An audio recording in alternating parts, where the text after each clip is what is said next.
Everyone, কেমন আছেন? আজকে আপনাদের সঙ্গে শেয়ার করছি, দেখতেই পাচ্ছেন, মোচা, বড়ি দিয়ে মোচা করব। আমি কয়েকটা রেখেছি, ছাড়ানোটা একটু দেখাবো। এইগুলো ভেতরের আঁশ আর এই শক্ত ডাঁটিটাকে ছাড়িয়ে নিতে হয়। আর এই যে ভেতরের একদম কচিটা, এটা আমি একটু কেটে নেবো, এটাও দেবো এর সঙ্গে। এইগুলো আমি ছাড়িয়ে নিয়েছি। আর এইগুলো আমি যারা জানেন না কি ছাড়িয়ে ফেলতে হয় মোচার, সেইটা আমি ছাড়িয়ে দেখাবো। এই রকমের গায়ে, মানে বড় ছোট ছিল, বেশি বড় ছিল না মোচাটা, এরকম গায়ে গায়ে এরকম লেগে থাকে। এক একটা ওই পাতা খুললেই এইগুলো দেখতে পাওয়া যায়। এই যে এর ভেতরের এই দেখুন, এই যে ডান্টিটা, এই যেই ডান্টিটা ধরবেন, এই একটা আঁশ বেরিয়ে আসছে। এই আঁশটা, এই ডান্ডিটা খুলে ফেলতে হবে। এই যে ডান্ডিটা যেই ধরে টানছেন, এই একটা আঁশ বেরিয়ে আসছে। এইভাবে ছাড়িয়ে নিলাম সবগুলো।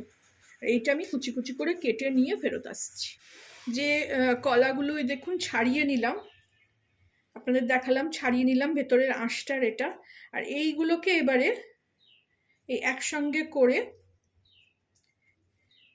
এইভাবে, এইখানে দেখুন নুন আর হলুদ দিয়ে একটা জল করেছি, তার মধ্যে কেটে কেটে একদম সঙ্গে সঙ্গে চুবিয়ে দিচ্ছি। এরম কুচি কুচি করে কেটে নিতে হবে।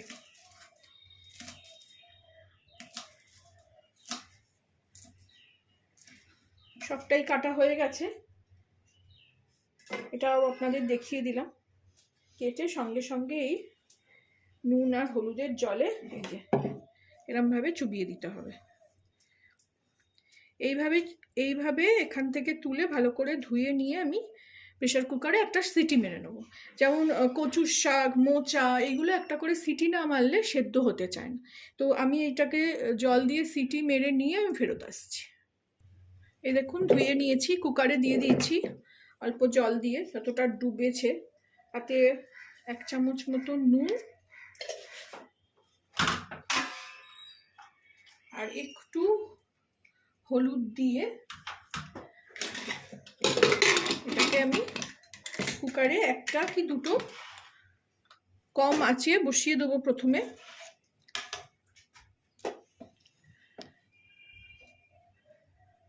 এই যে প্রথমে একটু জোরে দেবো যতক্ষণ না একটু গরম হচ্ছে, তার মধ্যে আমি টুকটাক কয়েকটা কাজ করে নেবো। তারপরে কমিয়ে দিয়ে আমি একটা সিটি মেরে নিয়ে মেন রান্নায় ফিরে আসলাম মেন প্রসেস নিয়ে। দেখুন শুকনো খোলায় আমি কটা বড়ি আগে ভালো করে ভাজবো, তারপরে তেল অল্প দেবো একদম।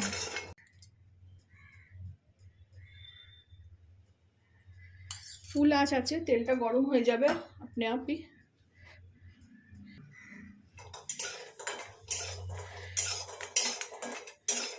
দেখুন সঙ্গে সঙ্গে তেল টেনে নিন।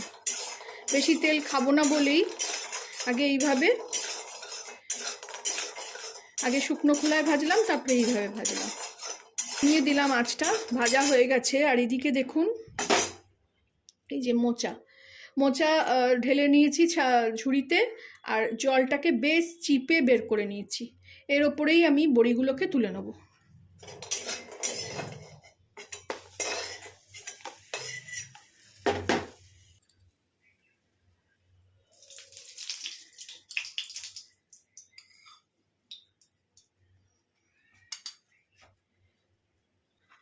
অল্প জিরে দেবো, দিয়ে ছোট একটা আলু কেটে রেখেছি, একটু আলুও দেবো।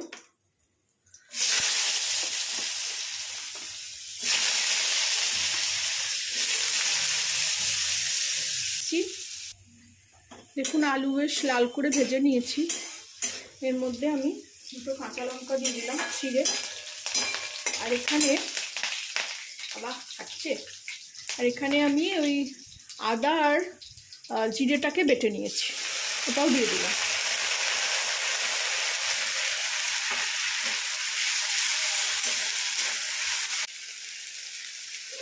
আর একটু কাশ্মীরি লঙ্কার গুঁড়ো দিয়ে দেবো, আর কোনো মশলা দেবো না।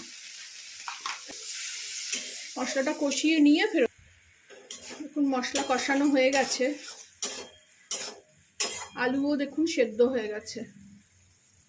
এই যে এবার এটার মোচা দিয়ে খানিকক্ষণ কষালেই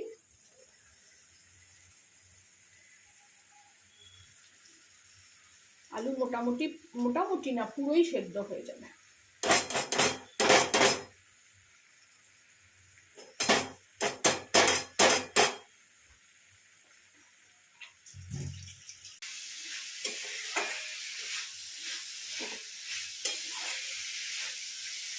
এর মধ্যেই এবারে করেছিলাম,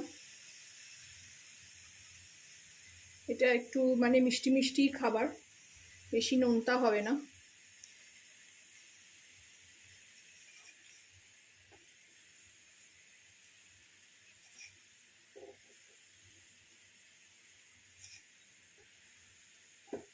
এক গাদা মিষ্টিও দেবো না, মানে ব্যালেন্স, যেরকম আমি রান্নার স্বাদ রান্নার জন্য নুন মিষ্টিটা ঝালটা যেরকম ব্যালেন্স করি,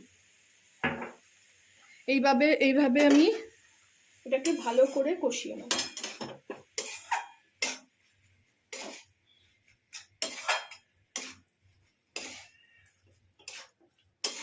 কষিয়ে নিয়ে আমি ফেরত আসছি। ফিরে আসলাম, কষানো হয়েও গেছে আর এটা রেডিও হয়ে গেছে, আলুও একদম গলে গেছে। দেখুন কড়ার গা ছেড়ে যাচ্ছে। আমি এখানে বড়িগুলো যেগুলো ভেজেছিলাম সেগুলো সব গুঁড়িয়ে রেখেছি।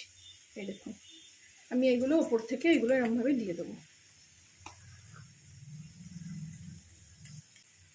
আর কিছুই করব না, নাড়বো না, এখন ওর উপরেই থাকবে এরকম। আমি মিলিয়ে নিয়ে সার্ভ করে দেবো।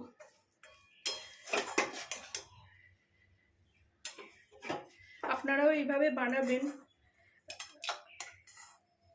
আমি যেভাবে বানালাম আমার ভার্সনটায়। জানাবেন আমাকে কেমন লাগলো। ভালো লাগলে আমার চ্যানেলটাকে একটা লাইক, শেয়ার অ্যান্ড সাবস্ক্রাইব করে দেবেন।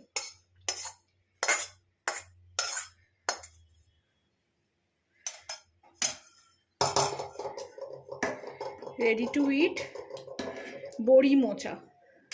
আমি জানি না কেউ মোচা দিয়ে বড়ি দিয়ে মোচা করে কিনা, আমার হঠাৎ মনে হলো এইভাবেই খাবো, কারণ আমি ওই পেঁয়াজ রসুন এইসব নিরামিষ খাবারে খুব একটা পছন্দ করি না। কচুর শাক করলেও আমি যদি মাছের মাথা দিয়েও করেছি তো পেঁয়াজ রসুন দিই না, শুধু মাছের মাথা দিয়ে করি। লাউও তাই। আর এটাও কেউ পেঁয়াজ রসুন দিয়ে করে কিনা আমি জানি না, তো আমি ওই জন্য নাম দিলাম বড়ি মোচা। তো জানাবেন আমাকে কেমন লাগলো। ভালো লাগলে আমার চ্যানেলটাকে একটা লাইক, শেয়ার, সাবস্ক্রাইব করে দেবেন। Thank you for watching.